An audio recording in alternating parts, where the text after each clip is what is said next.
wouldn't say the series is over by any means, but this is not something I'm interested in betting at all. The warning flags have been up with the Celtics team the entire postseason. We saw them against the Hawks play around, let the series extend a little bit further. We saw Boston without Embiid against that Sixers team let Harden go nuts in game 1. Game 4, they blow it with bad coaching and bad decision-making down the stretch. If Boston goes back and win the series, I would not be surprised. They are the far better team. They are the best roster left in the postseason field. But I don't know. All of a sudden, the roles are reversed here because the Sixers have Doc Rivers, who is known for blowing games, James Harden, who's known for laying eggs in the postseason. Even Embiid is known for his injuries kind of stunting any sort of run from him. All of a sudden now the Sixers are the ones playing with house money, and it seems to be playing a role because the Celtics, they're struggling. Their stars aren't showing up. Their coaching is so far from average, it's terrible. I mean, Joe Mazzulla looks lost out there. So do I think the Celtics come back and win? Absolutely. Am I betting it? No, I think this is a wait and see. And I actually think you got to start looking at other teams in the NBA. One team specifically that, we'll get into it, I imagine, during the hit. But I think that Boston, whether they get out of the series or not, this team is a no-touch moving forward. Just the way they're being priced in the market just doesn't match what we're seeing on the court. Yeah, Jimmy Butler has been phenomenal these fourth quarters, but I mean, the Knicks have shown us in certain times this regular season, they can go off offensively to hang 110, 120, something like that. And Miami is not going to keep up if, say, this turns into a shootout. So in that regard, that makes sense. One prop, though, that I feel really comfortable with, regardless of how this game can turn out, there are multiple paths that this could take place. But I'm going to go back to the well. I'm going to go back to Julius Randle, and I'm looking at points and rebounds under 32 and a half at minus 120. That one I feel really good about. You love fading my guy.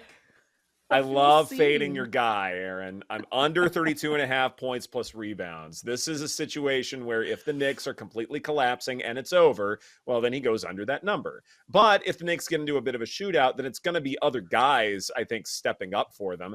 And hey, if he goes over that number, then, it happens. But I would still want to have a little bit of wiggle room just in case the Knicks have some fight left. One prop I was looking at, sometimes I like to look elsewhere besides the star players. Our guy, Kyle Lowry, K-Lo, over 14 and a half points and assists. I mean, he had 15 points the last game, 14 points the game before that.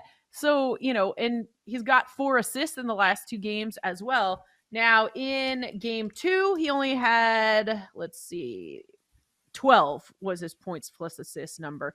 But in every other game, he's gone well over that. So I'm looking at that because I think either with the points or the assists, if he's just dishing it out, he could get over that number.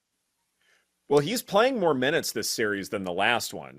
26 minutes Monday night in the win, 25, 31, and 30. The playing time is there for that. So I think that makes a lot of sense, Joe. The Butler number's dropping. Have you noticed this? The last series before the ankle, it was getting into the 30s, and he hasn't touched 30 this series, 25, 28, 27. And so now the number is sitting at 27 and a half. Playoff Jimmy could close it out tonight in New York. Yeah. I could see him having a big-time performance. What I'm going to do is I'm going to go Sixers and 7. At plus 425 for that series. A lot of people look at it and say, oh, that's going to be wrapped up when they go back to Philly. It isn't always that easy. Boston was in this spot last year, and they won a game on the road at Milwaukee. So I'm going to say Sixers and 7. And in baseball, Dodgers on the run line going against Miley. Got a Miley fade, and I get to back the Dodgers. That is plus 105 on the run line. And it's a little juiced, but I'm going to say Lance Lynn hits the K-prop. Over 5.5 strikeouts against the Royals. That price is outrageous. Now, for some perspective, he started the season Joe Ostrowski. Yes. 2-1. He was 2-1 to start the season, which was a joke. And the current price of minus 110 is also a joke. I think the voters just took the easy way out here. With a small sample size, they needed to come up with something. And like, okay, what at this point in the season, what's the easy thing to do? The easy thing to do is pick the guy that pitches and hits at a very high level. Like if we look at some of the numbers, it wouldn't tell you that he's the most valuable player. I'm sure Ed will find some, but not all do. What most of the voters end up looking at, as far as Fangraphs Wharf combining his hitting and pitching, he doesn't have the highest. It's Wander Franco. Wander Franco has the highest. So because of that, I guess I'm a little surprised, but I think what this is the voters pay more attention to the odds than ever before. And then we've got a guy that does a little bit of everything. And so they're like, yeah, let's just go Ohtani. I don't think he's going to win it. We'll see. We'll see what happens. What? But what? Yeah, when you get a larger, they'll talk themselves into another position. I think it's going to be a Jokic situation very soon. If not this year, maybe next year, where people don't want to give it to him every year because what's the suspense in that? He didn't win it. I understand your case. Well, okay. He's going to have a handful of them, right? He'll have a couple very soon, right? You think there won't be Ohtani fatigue? Yes, there will be. People like to do something different. But it's not now.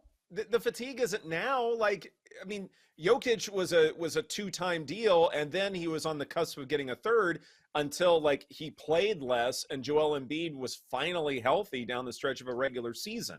That's not the situation here. This is Ohtani playing at a really high level all the way around, and he's continuing to improve. I mean, the fact that he's always doing something on the mound, like, now that we're classifying sweepers and, sweeping sliders, and he's been throwing that this whole time, that to me is just another sign that like his game is continuing to evolve. He's constantly finding ways to improve. He's not just, resting on his laurels that he's a really good pitcher and a really good hitter. No, he's trying to find ways to be better. And that is what's making him, a real MVP threat. So I mentioned the Maple Leafs who have not scored yet. Nylander, anytime goal is plus 145. Tavares, anytime goal plus 150.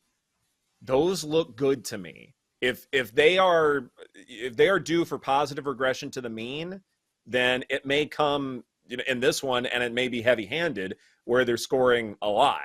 So I'm not really one to like to bet on multiple goals, but for an anytime goal from Nylander or Tavares at plus money, I like that.